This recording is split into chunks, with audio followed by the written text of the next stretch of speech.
The story of subcontinent's journey into independence is deeply intertwined with the personal and political evolution of Muhammad Ali Jinnah. Initially a member of the Indian National Congress, Jinnah was a supporter of Hindu-Muslim unity and worked towards a constitutional struggle for Indian autonomy within the British Empire. His tenure in Congress, which spanned over decades, starting from 1906, was marked by a moderate approach, advocating for self-governance while maintaining loyalty to the British Crown.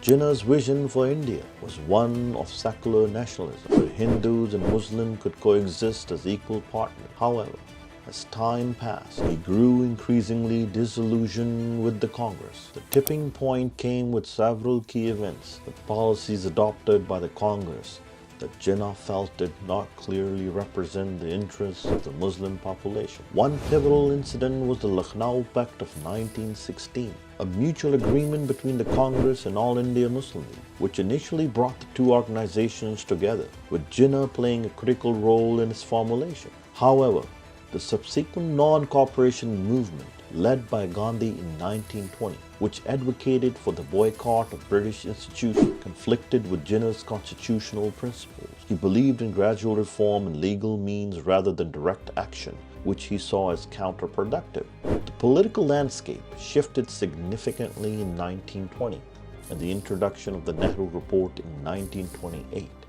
which proposed a dominion status for India without any safeguards for Muslim minorities, further alienated Muhammad Ali Jinnah. He found the report's recommendations to be unsatisfactory in protecting Muslim interests, and in 1929 proposed his 14 points in response, which sought to secure Muslim political rights. The highlights of these points were: provinces should have the power to make most of their own rules and not always have to follow what the central government says. When it comes to making big decisions for the whole country, Muslims should be well represented.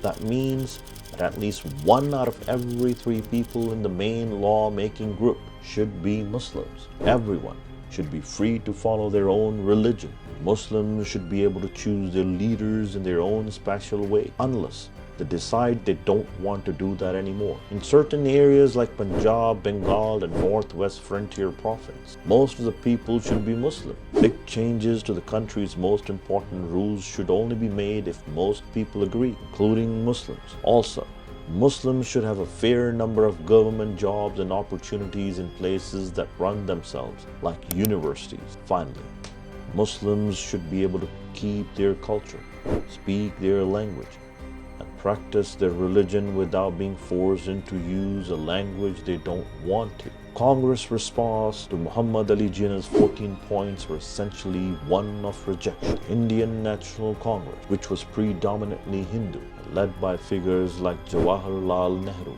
Mahatma Gandhi at that time, was advocating for a united Indian independence movement without spare provisions for different religious communities. Congress leaders felt that Jinnah's demand, particularly the call for 1/3 representation for Muslims in the continuance of separate electorates, disproportionate to the Muslim percentage of the population, would lead to a division of Indian society along communal lines. The Nehru Report had already proposed a framework for a future constitution of India that called for joint electorates with reserved seats for minorities, which was significant departures from Jinnah's vision of separate electorates. Congress was not willing to compromise on the fundamentals of Nehru Report, which they saw was a reasonable approach to address minority concerns while promoting unity.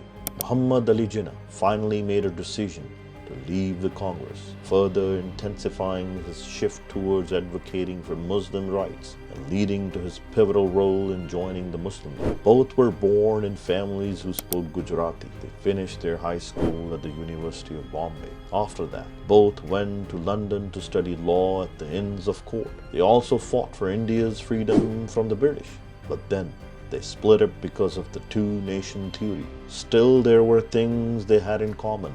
One was called Rashtrapita, the founder of the nation in India, and the other was called Baba-e-Qaum, father of the nation in Pakistan.